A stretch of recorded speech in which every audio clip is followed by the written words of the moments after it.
Hello students, welcome back to my channel UP board English stream. Students, आज आपको study कराते हैं 11th class का third poem the voice of the rain, composed by Walt Whitman.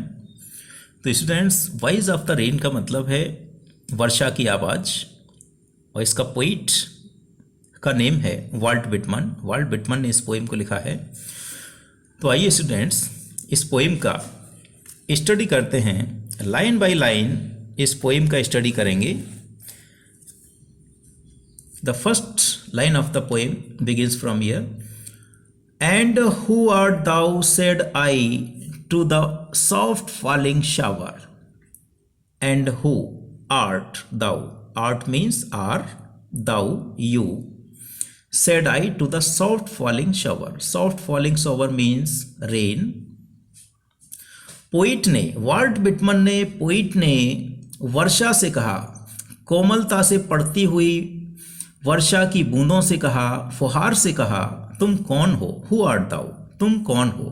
Poet ने वर्षा से कहा, पूछा, तुम कौन हो?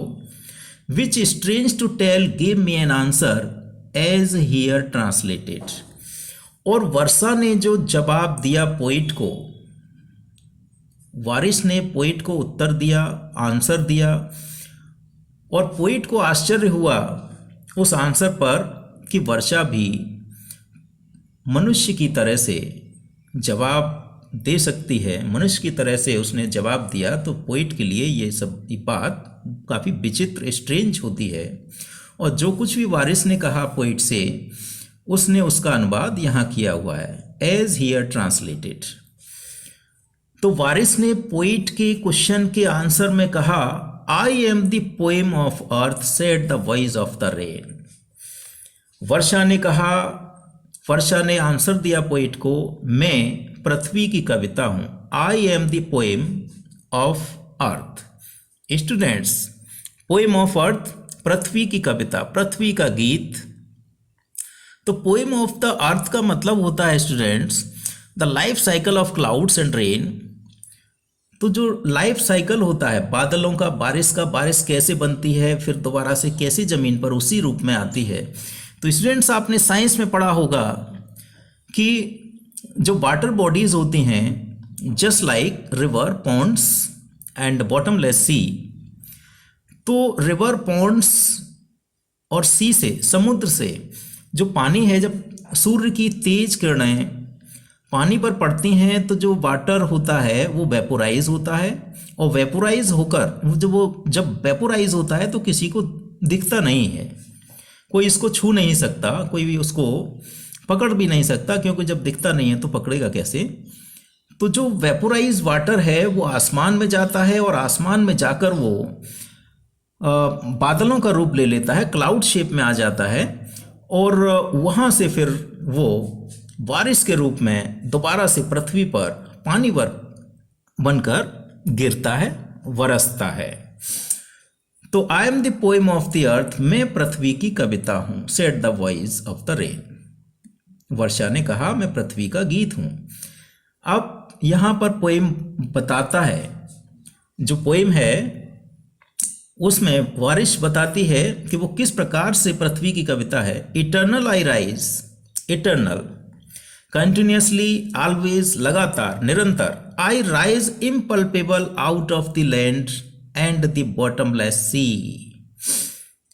तो जो वारिश है वो कहती है, मैं लगातार जमीन से और अथाह सागर से अनछुई निकलकर उठती हूँ। उसको कोई छू भी नहीं सकता, देख भी नहीं सकता। तो स्टूडेंट्स, बारिश का जन्म कहाँ से होता है, इसकी उत्पत्ति कहाँ से होती है? लैंड से, ज़मीन पर बने हुए जो रिवर्स होती हैं, जो लेक्स होती हैं, झील होती है, और बॉटमलेस सी होता है, अथाह पानी से भरा हुआ समुद्र होता है, वहाँ से बारिश निकलती है। पानी वेपोराइज होकर, वाटर वेपोराइज होकर ऊपर जाता है। वहीं उसी चीज़ को यहाँ बताया गया, अपवार्ड टू हेवन। जब पानी वेपोराइज होता है फिर वो हेवन की तरफ, आसमान की तरफ ऊपर जाता है। Whence vaguely formed all together, whence means where, जहाँ पर, वैगली फॉर्म्ड अस्पष्ट रूप से आकार ले लेती है, वैगली फॉर्म्ड, जो बारिश का पानी होता है वेपोराइज्ड होकर जब आसमान में जाता है तो वहाँ पर वो बादल का फॉर्म ले लेता है, क्लाउड फॉर्म में चेंज हो जाता है, उसके बादलों के भिन्न भिन्न रूप हो जाते हैं, ऑल टुगेदर चेंज्ड, और पूरी तरह से बदल जाता है, एंड येट द सेम, फिर भी वो वही रहता है, मीन्स टू से फिर भी वो पानी ही रहता है।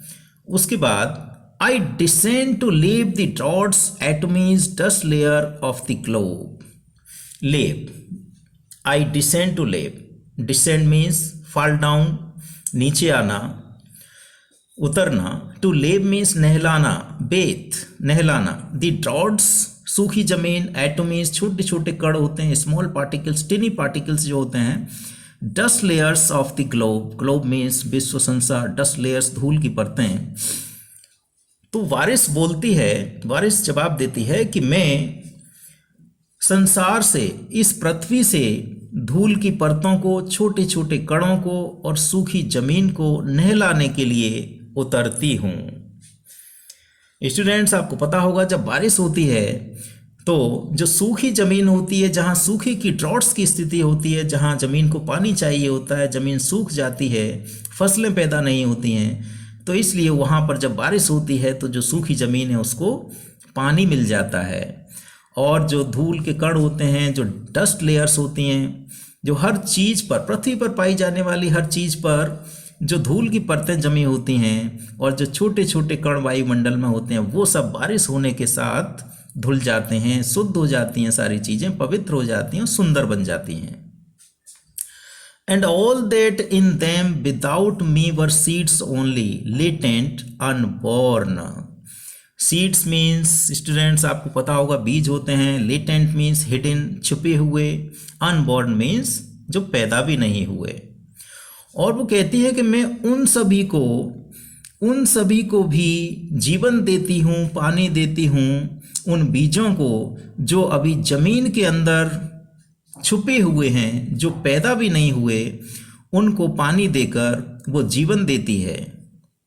बारिश जो है, जो छोटे छोटे बीज जमीन के अंदर छिपे रहते हैं और वर्षा ना होने के कारण जो अभी पौधे नहीं बने होते हैं, तो बारिश आकर उनको जीवन देती है और उनको बीज से पौधों में बदलती है। और वो कहती है अगर मैं ना होती, मीन्स टू से यदि बारिश ना हुई होती तो वो बीज जमीन के अंदर ही बीज ही रह जाते और वो पौधे बनकर बाहर नहीं उभर पाते। एंड फॉर एवर, और सदा के लिए, by day and night I give back life to my own origin. And forever, सदा ही, लगातार, बाई डे एंड नाइट, दिन और रात, दिन रात, आई गिव बैक लाइफ, मैं पुनः जीवन देती हूँ, दोबारा से जीवन देती है, टू माई ओन ओरिजिन, अपनी उत्पत्ति को।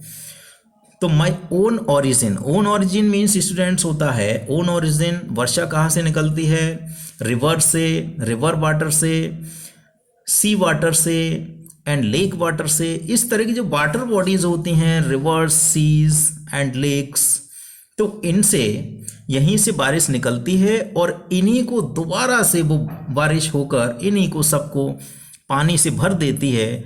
तो इसका कहने का मतलब इनको फिर दोबारा से जीवन मिल जाता है।